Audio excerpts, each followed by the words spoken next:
So today's video, I want to talk to you guys about split squat lunges on the funky little ghetto pad we came up with a couple years ago, the floor pad. Now, for those of you guys who watched our other video, all the floor pad is literally we took 12 yoga blocks that we got from Amazon and we duct taped them together because we were running out of equipment. We had way too many people coming to our classes and we couldn't get equipment fast enough. And it turned into one of the most versatile pieces of equipment that I've ever used, right? However, a couple days ago, it helped me realize something that turned the lights on me for a problem I was having for so many years with this exercise, and I want to share it with you guys right now. Now, before we do that, I want to give a shout out to my buddy Sean Richardson. He is the creator of Bamf Hammer, one of the greatest fucking man tools ever for working out. I shouldn't say that because Susie's taping this right now. She swings this thing like a fucking beast. But this is a combination of a sledgehammer and a medicine ball slam. So if you ever get a chance to get a Bamf Hammer, go to his website, he's on IG. Great guy, phenomenal tool. We'll do another video on that later on. But we're gonna use the Bamf Hammer for a balance tool because one of the things I think a lot of people get wrong with the split squat lunge is that they're worried about, oh, it's a balance exercise, I don't wanna cheat on it. Well, if you lose your balance and you fall off the exercise before your reps are done, you don't get to the good part of the exercise. So what I always try to tell people is when you're doing your split squat lunges, right? I prefer to go, the leg that's up would be the hand that's on. Your coach or trainer might like to have you out here.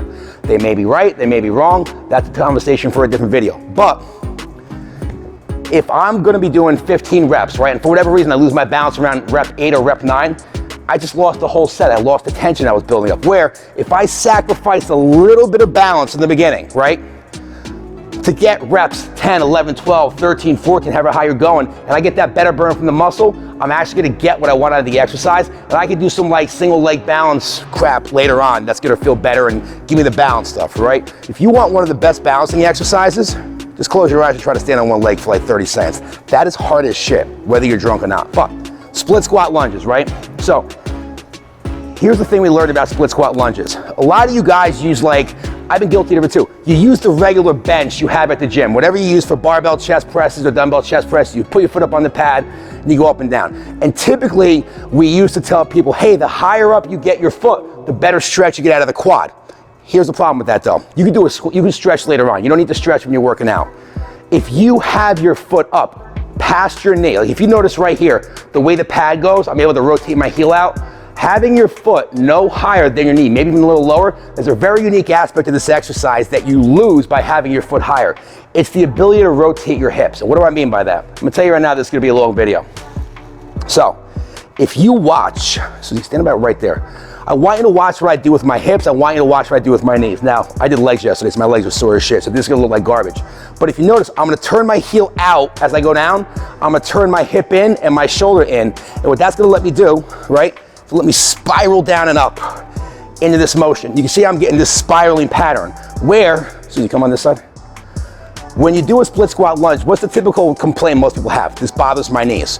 Because if you can't rotate the hip, if the foot's too high and you lose that rotational capability, you're gonna have a tendency to go down and forward, and now all that shearing force is coming out from your knee. Any of you guys who have back or knee problems, you know when you do split squat lunges, your back just flares right up. However, I want you to watch my hip, and I want you to watch how when I split squat lunge down and back, right? And I'm doing that twisting, you can physically see my hip drop down and back and load like a rubber band, and then it shoots forward. Look at where my hip is, look at where it goes. I'm down, I'm back. Look at my head over foot alignment. My head's stay from the side view. Look at my head, look at my foot. There's a straight line, you can drop it down. As I come down, I stay within that line, and then I'm out. Now come a little bit to the front, right? As I'm going up and down here, if you come more of a front view, you can see from a front view, when I come down, my head shifts, head over foot alignment, right? And then I'm out of it. And if I was gonna sprint out of that, I'm completely loaded to where I have to be. So there's a couple things you wanna focus on when you're doing your split squat lunges, right? First thing, your foot is gonna be no higher than knee level, all right? Second thing, I like something flat. Because look what I do with my foot here. I'm turning my foot out, right? That's why the ball's there. I'm turning my foot out. Why? What does that look like? It looks like when I'm coming out of a stride for my run.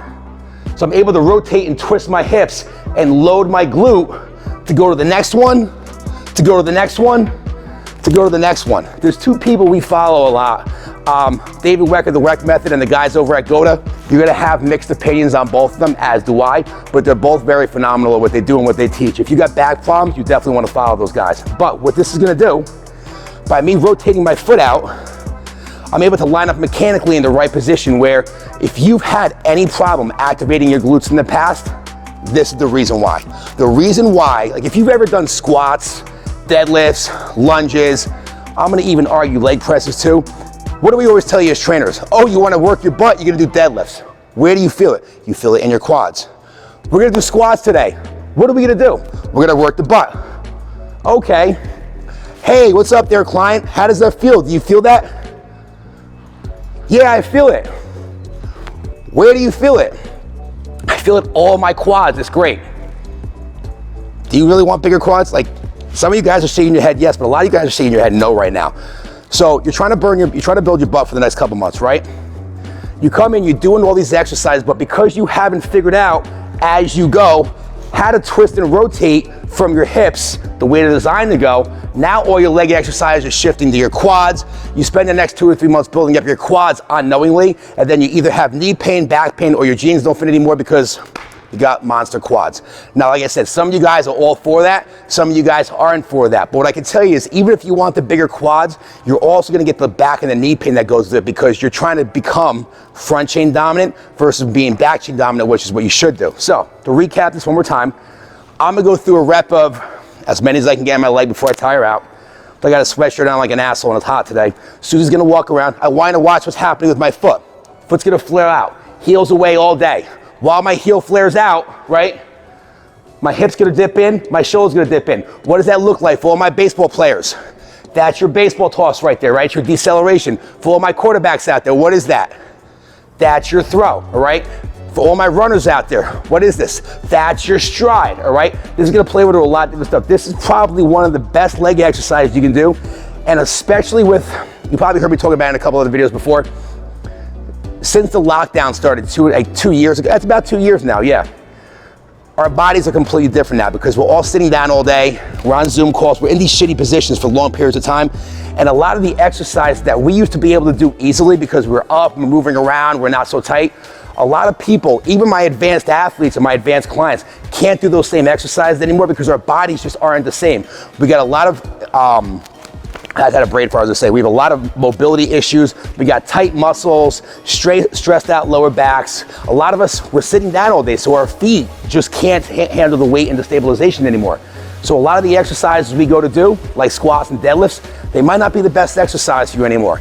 However, single-legged exercises are a phenomenal way to bypass a lot of the back pain, but still be able to train legs and get phenomenal results. So I'm gonna give you a quick set real quick, all right? Hopefully they put this in the beginning of the video, so this way you guys don't hear me talking for 20 minutes before I get to it.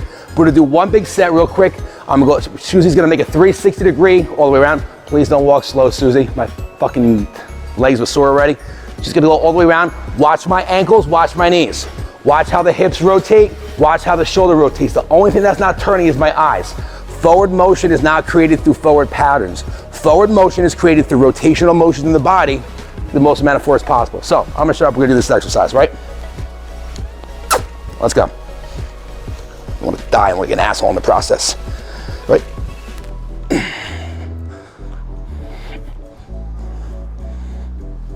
You can do it with body weight, you can do it with dumbbells. I'm a big fan of Bulgarian bags. I put a Bulgarian bag on my shoulder, or sandbag for those of you guys who have those. You can do kettlebells. You could do a barbell, but it's gonna be really hard to control the spin. I would probably do something you control a little better, right?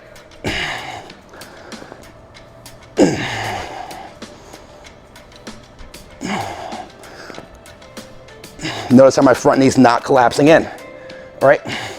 And when she's done making her way around the sun, I can add it to a jump if I wanted to, or I can explode out on that last one and see what kind of power line I have from the ground up. Those are split squat lunges. Like I said, we've all seen those before. The trick though, is the foot positioning. Your foot, no higher than your knee. If you have to, drop it down to the ground, focus on the spiral.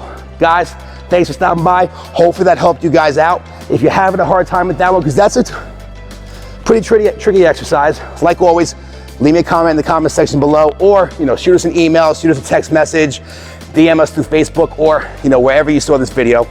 We try to get on all the platforms, and either myself or one of my coaches will reach out to you, try to help get you past wherever you're stuck at right now, and really help you add this exercise to being part of your arsenal, all right? Guys, thanks for watching. If you haven't done so yet, click the like button below, and see you guys in the next one.